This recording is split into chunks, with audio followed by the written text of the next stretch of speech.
Narayanam namaskritya naram chaiva narottamam devim saraswatim vyasam tato jayamudire nashtaprayeshu bhadreshu nityam bhagavata sevaya bhagavati uttam shloke bhakti neshtikam.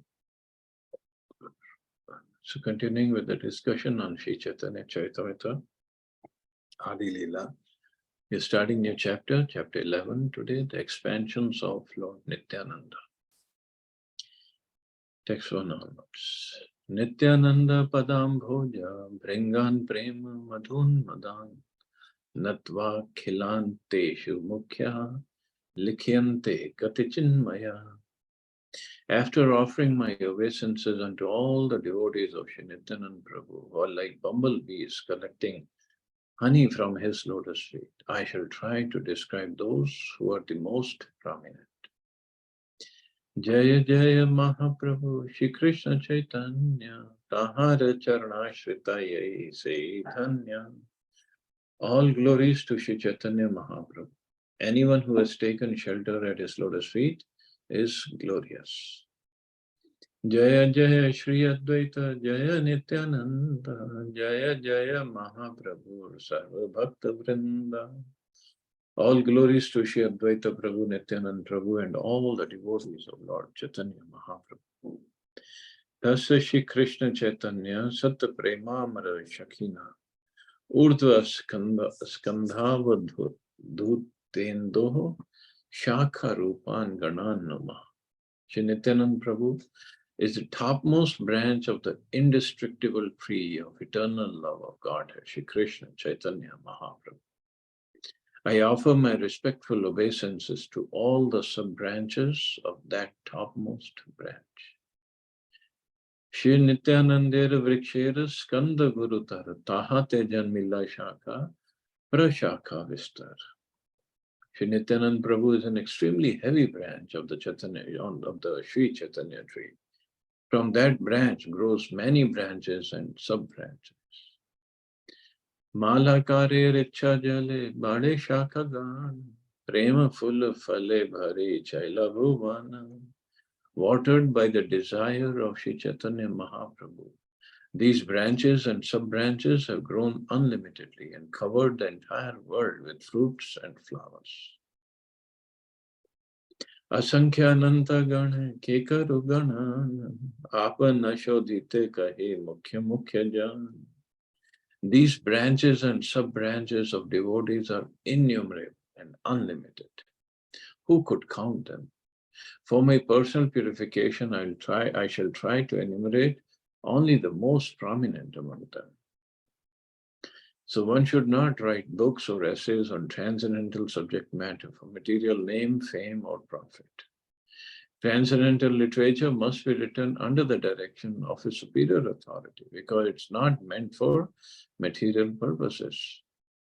If one tries to write under superior authority, he becomes purified. All Krishna conscious activities should be undertaken for personal purification, apana shodite, not for material gain. So not just writing books. And what is this when Prabhupada says? For personal purification. So obviously it's a purification of consciousness. So going from body consciousness to Krishna consciousness, that is a purification. Anything we try to do for material gain means we are still in the bodily consciousness. So we need to work. This is now in writing books or writing even essays, Prabhupada says. First line, it says, it should not be for material name, fame, or profit. It should only be how I can glorify the Lord. And no matter whether one reads it or not, whether I get some honor or some money because of this or not, that's up to Krishna. Whether I have glorified Krishna. And when somebody writes something, especially writing, preaching also, but writing means then he has to make sure everything is being properly written, because this could be read on for some time. So when that properly written means one has to be in proper consciousness when one is writing, because he is reading it again and again to make sure he hasn't made any mistakes. So mistakes means if he has glorified Krishna properly or not. Shri Veerbhadra Gosai Skanda Mahashaka Tara Upashaka Jata Sankhya Lekha. After Nityanand Prabhu, the greatest branch is Veerbhadra Gosai, who also has innumerable branches and sub-branches. It is not possible to describe them all. Srila Bhaktisiddhanta Saraswati Thakur writes in his Anubhashya, Veerbhadra Gosai was a direct son of Sri Nityanand Prabhu and a disciple of Janma Devi. His real mother was Vasudha. So Nityanand Prabhu has had two wives, Janma Devi and Vasudha. And this is also a wonderful story, how he married both of them. And they both were sisters. So maybe sometime I'll tell you the story. In the Gaur Gaunadesh Deepika, it is mentioned as an incarnation of Kshirodakshay Vishnu. So Veerbhadra Gosai is an incarnation of Kshirodakshay Vishnu. Therefore, Veerbhadra Gosai is non-different from Shri Krishna Chaitanya Mahaprabhu. In a village of the name Jhamathura in the district of Hooghly, Veerbhadra Gosai had a disciple named Yadunath Acharya, who had two daughters, a real daughter named Srimati and a foster daughter named Narayani. Veerbhadra Gosai married both these daughters, and they were mentioned in Bhakti Ratnakars. Veerbhadra Gosai had three disciples who were celebrated as his sons, Gopijan Vallabh, Ramakrishna, and Ramchandra. The youngest, Ramchandra, belonged to the Shandilya dynasty and had the surname Vatvyala. He established his family at Khaddaha, and its members are known as Goswamis of Khaddaha. The eldest disciple, Gopijan Vallabh, was a resident of a village known as Lata, near the Manakar railway station in the district of Butla.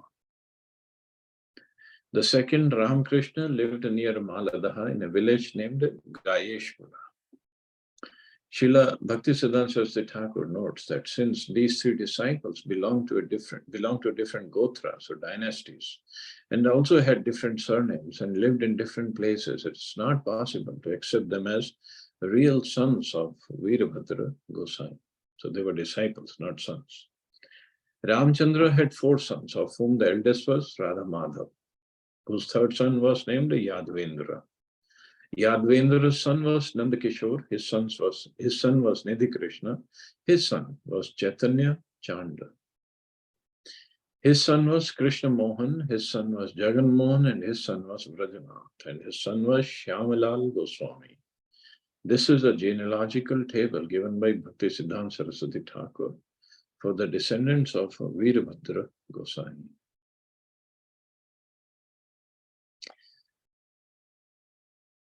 ईश्वर हया कहाय महाभागवत वेद धर्मातीत haya ved dharmirata.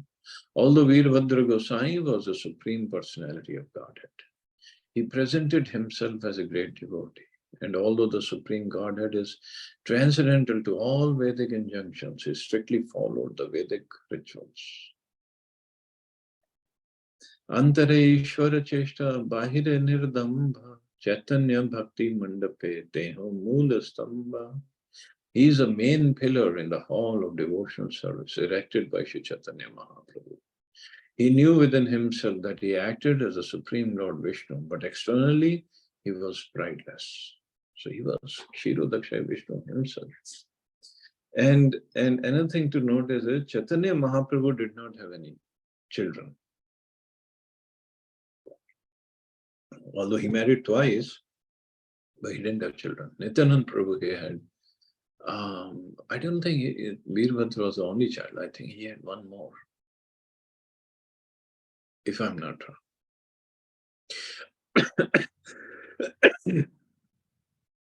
um, yeah, he had few more. But what had happened, if you remember, I told you the story of Abhiram Thakur. So Abhiram Thakur, he was associate of Nityanand Prabhu, but he was a Gopa. He was a Gop Sakha. So he had this special powers that wherever he go and he would pay obeisances. If it's in to Shaligram Shila, if the Shaligram Shila was not bona fide, then if he pays obeisances to that Shaligram Shila, the Shila would break into pieces, even to the deities. If they're not properly installed or whatever, then if Abhiram Sakha Prabhu pays obeisances, then the deity would break into pieces. Devotees, if they have any material desires, they would die. So Nityanand Prabhu had a son earlier, before Veerbhadra. So Abhiram Sakha, he came to know. So he came to that village where Nityanand Prabhu was living, and he came to the house, and he came in the room and he paid obeisances to the son, and the son immediately died. So there was a big commotion in the house. What happened here? So when Nityanand Prabhu asked Abhiram, what did you do? He said, I didn't do anything. I was just checking if he was fit to be your son. Because your son cannot be an ordinary person. He has to be Vishnu Tattva. So since this son was not fit, so he died. He was not Vishnu Tattva. So like that, if I'm not wrong, many sons of Nityanand Prabhu died. Right? They were not to be said they were killed by Abhiram Sakha, but this is how he came and paid obeisances. So now in the end, Veerbhadra was born, beautiful little child. And Abhiram Sakha said, I have to go and test and make sure this son is fit to be the son of Nityanand Prabhu. So he came. And somehow he had to cross the river Ganges to get to Nityanand Prabhu's house. And no boatman wanted to take him across because they all were like, they were close to, very much attached to Nityanand Prabhu, and they didn't want his son to die again. So what they did, they just sank their boats. And they didn't want to say no to Abhiram Thakur because they knew the potency of Abhiram Thakur. So they just sank their boats. They said, well, our boat just sank, so we cannot take you across. Oh yeah, Abhiram Thakur said, he pulled his chadar and he put it on Ganga, and he sat on the chadar and crossed Ganges. They are just different. Gosakas are completely different, especially associates of Nityanand Prabhu and Chaitanya Mahaprabhu. They're just different. So he crossed Ganges. And now all the boatmen, they were crying, oh, what happened here? Now we cannot protect the son of Nityanand Prabhu. But then Abhiram Thakur came to the house of Nityanand Prabhu. All the ladies were worried, they were crying. Please, please don't kill this boy. And Abhiram Thakur came and he paid obeisances to Veerbhadra.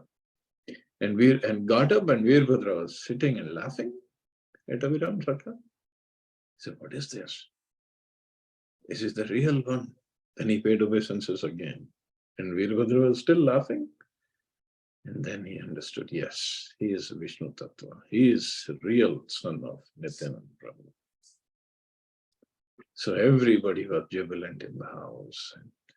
And can we imagine somebody is going to come again and again and make sure, and the children were dying? But this is how Abhiram Sakha, he certified, yes, Veerbhadra is a real son. Adyapi ahara kripa mahima haite Chaitanya Nityananda gaye sakal jagate. It is by the glorious mercy of Shri Veerbhadra Gosai that people all over the world now have the chance to chant the names of Chaitanya and Nityananda. Say Veerbhadra Gosai Laino Sharan Yahara Prasade Hai Abhishta Puran.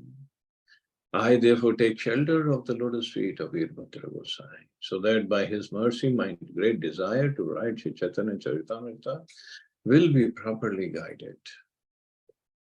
Shri Ramadas Gadadhara Das Chaitanya Gosai Bhakta Rahitar Pash.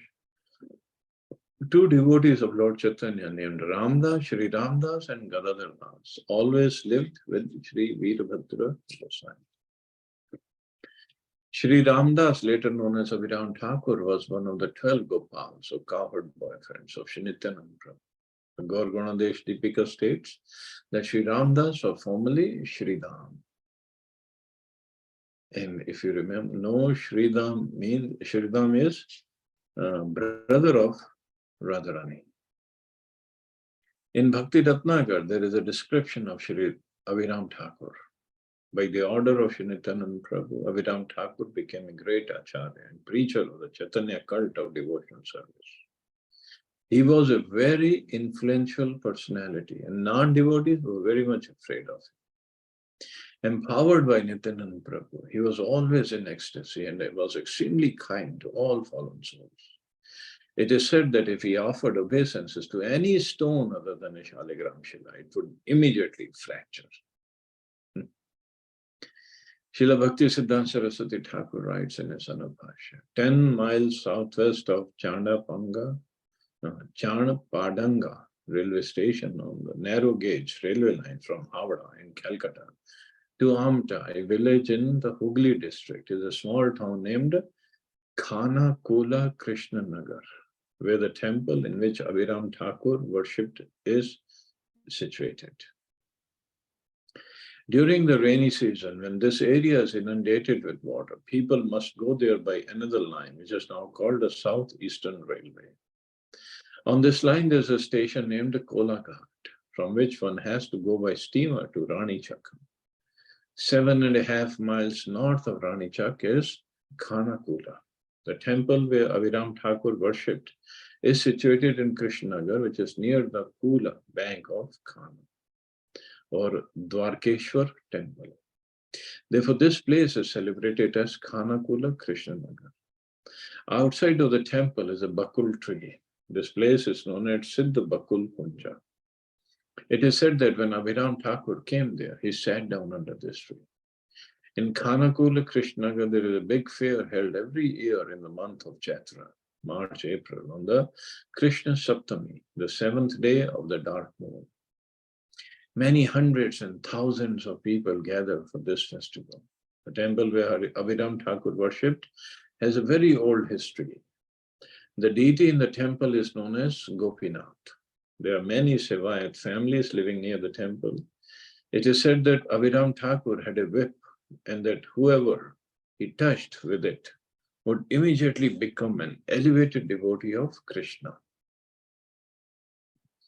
And actually this whip had a name, and the name of the whip was Jai Mangal. Among his many disciples, Sriman Srinivas Acharya was the most famous and the most dear, but it is doubtful that he was his initiated disciple.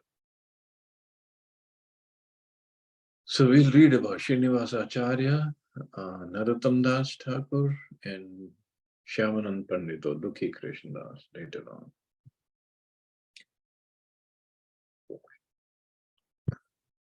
Nityananda Adi Lila Yabe Goda Yaite Mahaprabhu Ei Dui Dila Tare Shate Ateva Dui Gane Duhara Ganan Madhava Vasudeva Ghosh Rao Ei Vivran. When Nityananda Prabhu was ordered to go to Bengal to preach, these two devotees, Sri Ramdas and Gadadhar Das, were ordered to go with him.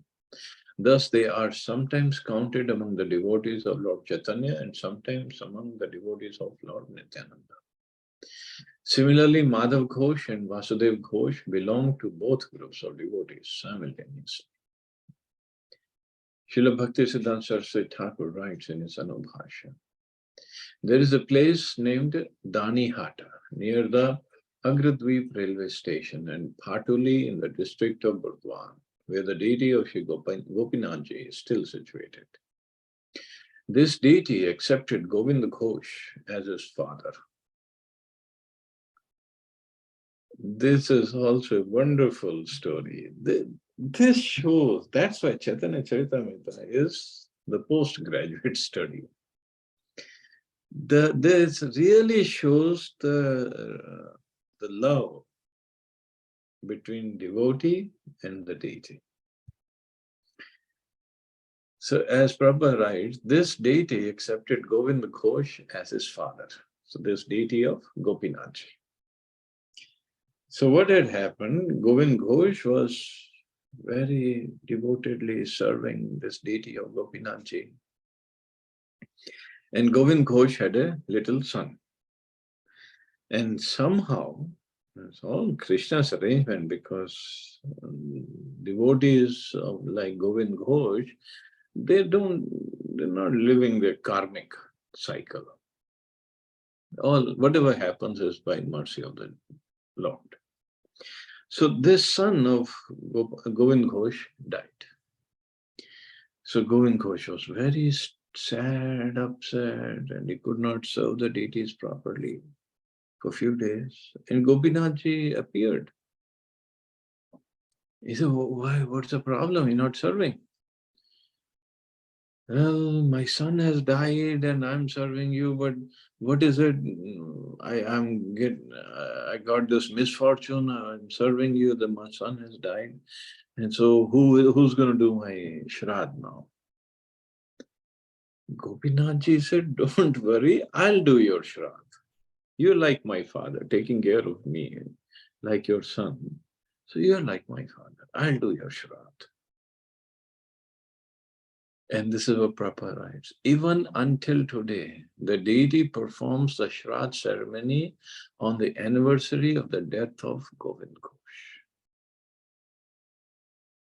And when Govind Ghosh died, they dressed Gopinathji in full white clothes, and the pujari, through the deity, he does the Shraddh ceremony for Govind Ghosh. This is real amazing reciprocation of love. The temple of this deity is managed by Rajavansha family of Krishnanagar, whose members are descendants of Raja Krishna Chandra.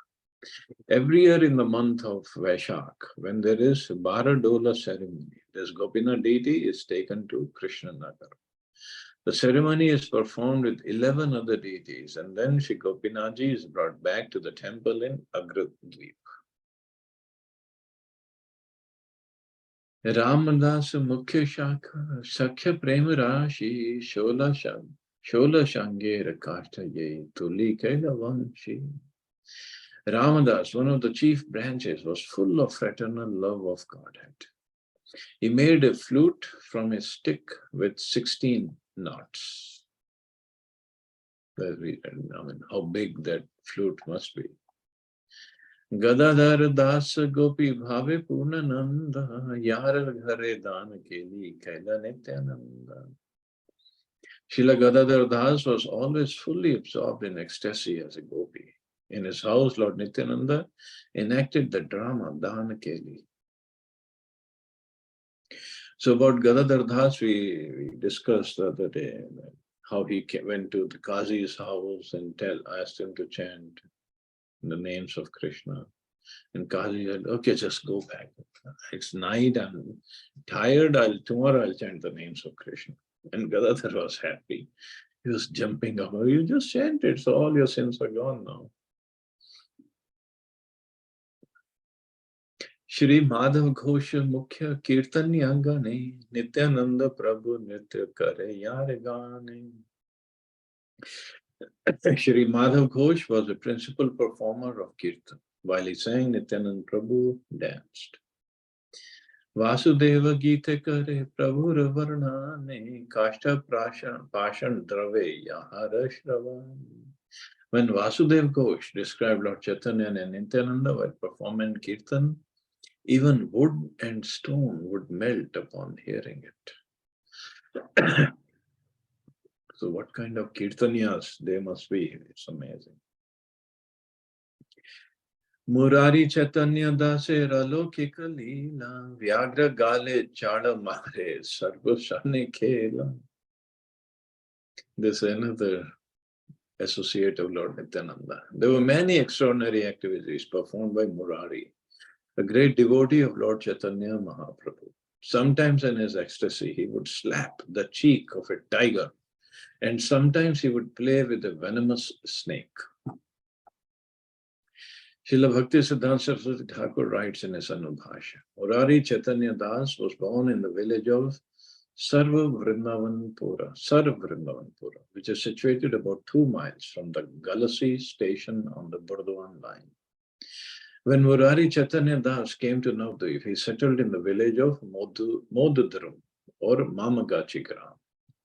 At that time, he became known as Sharang or Sharanga Murari Chaitanya. The descendants of his family still reside in Sarerapana. In Chaitanya Bhagavat, Antekhanda chapter 5, there is following statement. Murari Chaitanya Das had no material bodily features, for he was completely spiritual. Thus, he would sometimes chase after tigers in the jungle and treat them just like cats and dogs. He would slap the cheek of a tiger and take a venomous snake on his lap. He had no fear for his external body, of which he was completely forgetful. So he would go in the jungle and he would chase a tiger. Tigers were afraid of him.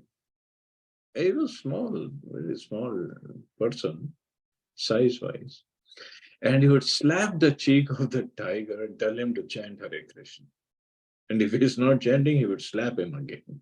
And tiger would just be scared and run away from them.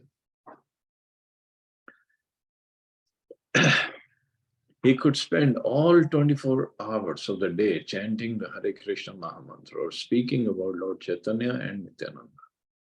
Sometimes he would remain submerged in water for 2 or 3 days, but he would feel no bodily inconvenience. Thus he behaved almost like stone or wood. But he always used his energy in chanting the Hare Krishna Mahamantra.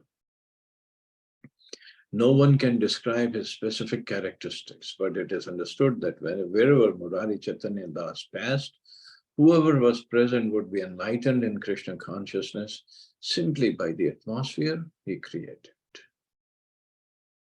So all these wonderful, amazing devotees, we're going to read more about them later. So we'll stop here. See anybody has any questions or comments?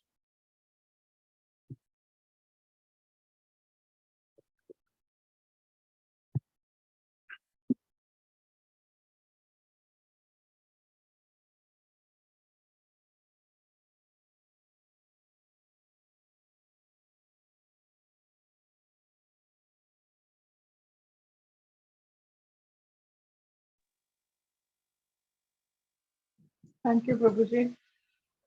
Thank you, Mata. Ashok Prabhuji, you were saying something about this trip. About Jagan.